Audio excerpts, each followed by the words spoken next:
Yo, what is good, boys? Welcome back to the Creed Talk. Today we're going to be talking about Proverbs 133, and that says, "But whoso hearkeneth unto me shall dwell safely, and shall be quiet from fear of evil." Right? When we give our trust to God, right, He alleviates of our fears, right? He alleviates our fear of evil, of bad things happening in our life. And when they do, sometimes when they do, we still trust Him because we know that we will make it out on the other end, right? We are protected by God. Our souls are protected by God, right? And so many people think that putting your trust in God is an easy process, and it is far from that, right? Why do you think that most people, when you look around, you don't see many actual devout believers in Christ?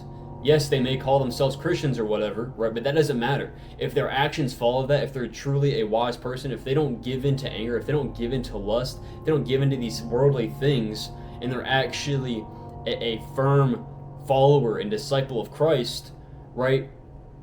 You don't see many of those people, right? There's very little, and there's a reason for that, because it is hard.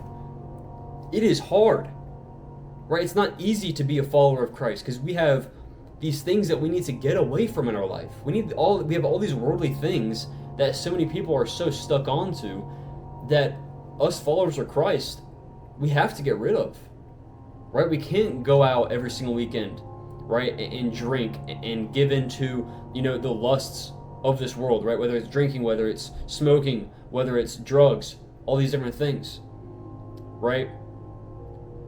We can't give into those things. And I'm telling you right now, bro, when you have such faith in God and you have such an actual legitimate relationship with Him, you begin to question every single thing you do. And in doing that, you have to change a lot about yourself. And I can't tell you how much I've changed in the past year.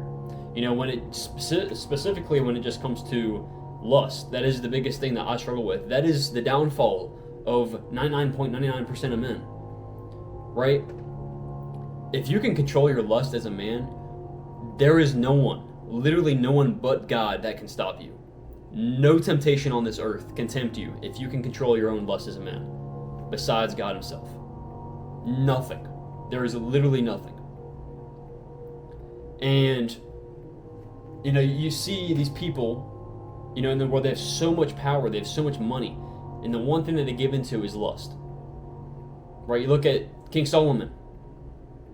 He lived an amazing life, right? From the outside perspective, I guess you would say. He was a king, right? But the one thing that he gave into, the one thing that he could not control about himself was his lust. That was his downfall. And that was one thing that I've been struggling with, and I still struggle with. I'll probably struggle with it for the rest of my life. And people do as well.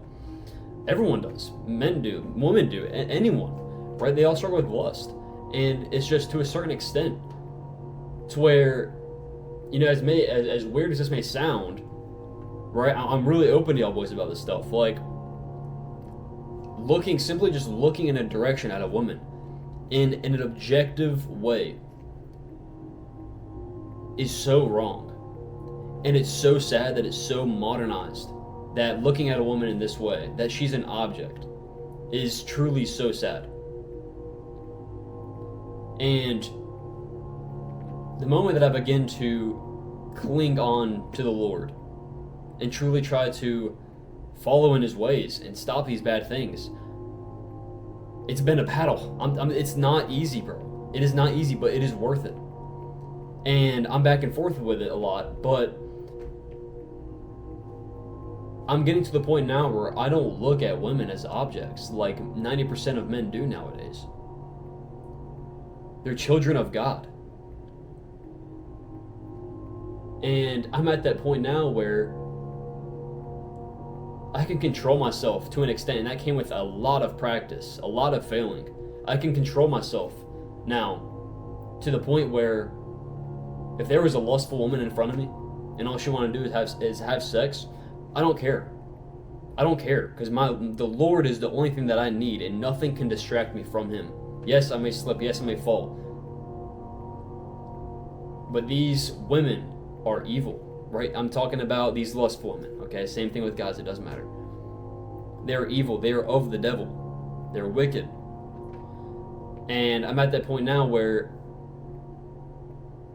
I am fully devoted to finding myself a wife, a truly God-fearing woman, only a God-fearing woman, and then having kids. I am not doing any of that stuff outside of marriage. And so many people are like, dude, that's insane. Why would you ever do that? So many people nowadays would say that. And that's just the way of the Lord. I'm not going to do something that He has told me not to do. And yes, obviously I'm not perfect. But that is one thing that I've really begun to understand. Like, I'm waiting till marriage. I am waiting till marriage. I'm finding a beautiful, true, God-fearing woman. And until then, I'm not going to do it. Until then, I'm not going to do it. Right? Because God gave us, especially us men, bro, the ability, right, to procreate. Same with women, to procreate. Why go around and waste that energy? Why go around and mock God? You're essentially mocking God every single time you do that. Either way you think of it, you know what I'm talking about. You're mocking God because He has given you the ability to, and you're just wasting it. You're wasting it for lust, not for love, for lust. So every single time, every single morning, every single day, I ask God to rid of all the lust in my heart and in my soul and fill my body and fill my soul with love instead. Because if we're focused on love and loving God, we're not going to want to do these lustful things, right? But when we're going to give into lust, what are we doing? We're focusing on ourselves. That's why it destroys us, right? We're focused on ourselves because we want to please ourselves instead of helping others and loving others. That is how lust works, right? Lust is yourself, love is others. So to cap it all off, bro, it is hard to be a Christian. It is hard. I'm not even talking about a religious sense. It is hard to be a follower of the Lord, of Christ. It is hard. It is not easy. And to think that it is embarrassing to be called a believer in God, and it's embarrassing to spread His word nowadays. It's so sad. It's truly so sad. And I'm getting to that point now where I'm getting more comfortable with it. And from the beginning, I've never really been iffy about it. I'm going to be myself. I'm going to spread the word if I want to. So, yeah, just overall, guys, like, it's a choice you have to make. Care about yourself and yourself only, and you're going to live a miserable life.